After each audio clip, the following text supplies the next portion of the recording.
Good afternoon, and thanks for joining us on Midday at 12:30. I am Lisa High, filling in for Amber Freeman. And I'm Adam Banks. Well, Adam, welcome to the show again. Thank you. It's very nice to be sitting here with you. This is the very first time me and you have hosted together. I know. We've kind of chatted behind the scenes.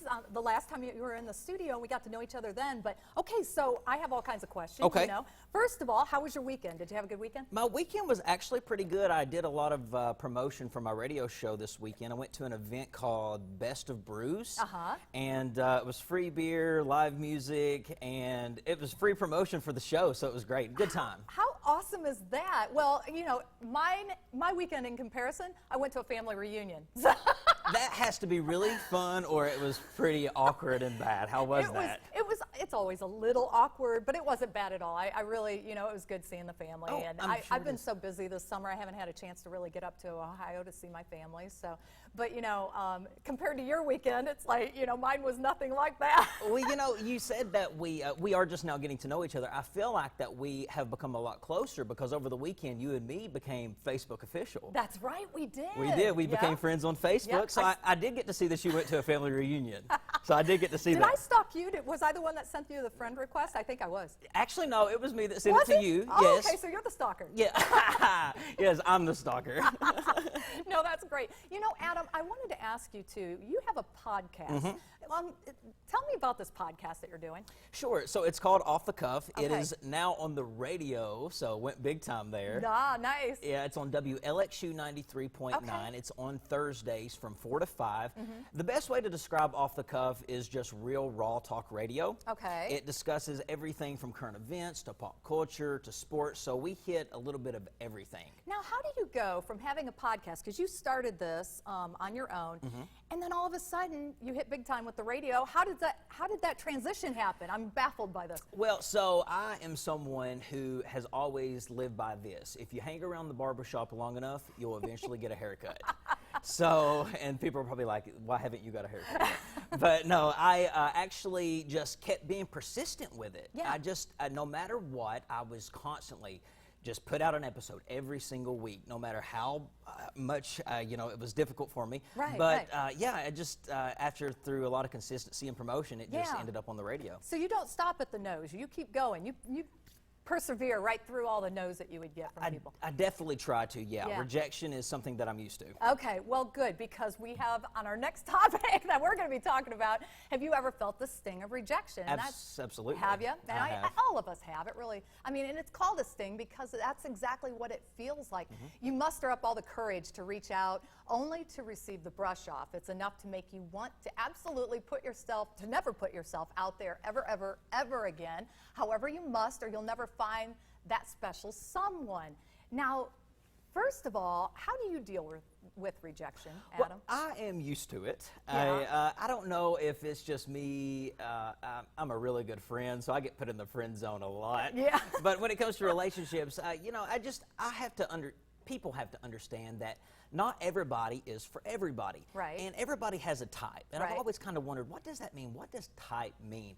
You know, you can meet somebody that you're attracted to, they're a wonderful person, they're great, they check off everything on your list, Yeah. but they still don't have that thing with you. It's that chemistry. Yes. It's the chemistry. You know, that to me is so important. I mean, you're right. You have all the checklist of everything, but when it comes down to chemistry, it's either there or it's not. Right, it's either there or it's not, Yeah. and sometimes you just have to accept that you are not the best person for everybody and they're not the best for you. Right. Well, here are some psychologist-approved tips, not just Lisa High-approved tips. Okay. These are psychologist-approved tips for people that when you're trying to get through and past rejection. So the first one, allow yourself time to process your hurt feelings. I totally agree with that. You need downtime. You don't need to move on to your very next, you know, person that you know or individual that you're wanting to possibly be in a relationship with. You need to really take some downtime and think about, you know, how you're feeling and kind of process that. Don't you agree? Absolutely. Time heals all wounds. It really does. And I think just giving yourself enough time to accept that this has actually happened to you, because some people don't. They try to do a lot of things to forget about it. Give yourself some time to think about what actually happened. Right, right. I mean, you know, as much as you don't want to. Yeah, I mean, it stings. We don't want to dwell on it, right? No. So well, and this is the next one. Heal your bruised ego by listing what makes you great. And, you know, it sounds kind of cheesy. I don't know. When I read this, I thought, this sounds kind of cheesy. You're going to sit down and actually make a list of what, you know, what it is that you're feeling boo-hoo about, and, you know, you know, what do you feel good about yourself? But you know what? The more I think about that, we do, you know, we naturally want to kind of go over in our minds over and over and obsess with certain things.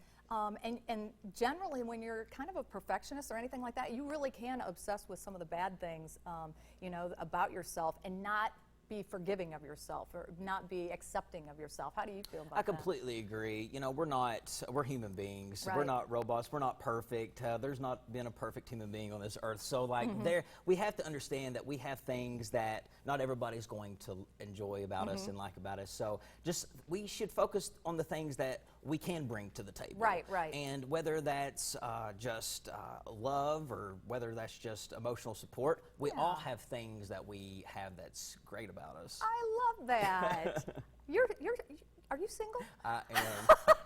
I had to get that out there. I am. Ladies. Hit me up. Okay, well, let's get to our third one while he's making eyes at the camera. Examine your own role in what got you rejected, but don't beat yourself up. And we just mentioned this earlier too. It's all kind of tied together. It's just it's allowing yourself to, you know, be who you are and accepting that. And I think bottom line is, you are who you are, and you can make some changes, but for the most part, you know, it's not, you're going to be who you are, and you need to find somebody who's going to be accepting of that. And embrace that, Yeah. because you have to live with this person every day. Right. When you're in a relationship with them, Right. you got to be with them every day. So they're going to eventually find you out. Yeah, so they are. Put it all out on the table. That's right, that's right. And the fourth one, surround yourself with people who make you feel valued. I Yes, like that. I Surround love that yourself one. with good people, good friends. You know, that's so important for, you know, just getting you out of any type of funk when you've been rejected, don't you think? Absolutely. You know, and that's with anything. When we get rejected in relationships, or Right. from a job, or just something that we really wanted to do but we couldn't do it because we got rejected. Right. It's just important to surround yourself with people that build up your character and put you on a pedestal and make you Yeah, feel special. I because agree. Rejection just makes us grow. That's right, that's right. Well, you know, that was interesting. And you know, it kind of, now we're going to go from one topic that's kind of a Debbie Downer over to another one. Hey, it's about feeling down as summer fades. It's, you know, do you ever feel when summer is winding down that you just, you know, you start getting kind of the blues? Do you feel that? Yes, and I'm feeling that right now, because I don't know if you know this, but outside the studio, I'm a college professor full time. Right, right. So I have that feeling just like the kids do right now. I have the back to school That you had to blues. go back to school. And, Yes. and yeah, my kids were throwing down on the first day of school. They did not want to wake up. It was crazy. Well, being stuck indoors and having a chaotic schedule, nostalgia, habit changes, all of those things together can be a factor of succumbing to the August blues, or seasonal affective disorder. I didn't even know that there was a title for this, SAD. Experts believe that SAD affects less than 1% of the population, making it much rarer than winter depression. Here are some things that you can do, though, to prevent SAD. So here's the first one. Take care of your body. Okay. We got to exercise. We got to eat decent. Drink Okay, plenty of I'm not water. even going to say right, because none of us, any of us really eat right? But if we can try to take a little bit better care of our bodies, it's so important. Number two, engage in activities that you like. Oh, yeah, that's very important. I think it is, too. Yeah, I don't understand when people say they don't have hobbies. What do you do in your Right. everyday if you don't have a hobby? Right, right.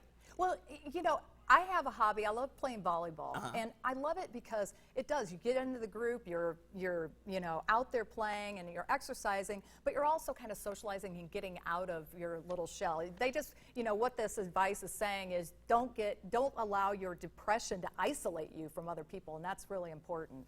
So number three, don't allow yourself to be overwhelmed by social media. Boy, I'm guilty of this. I do get overwhelmed with social media. Oh, yeah.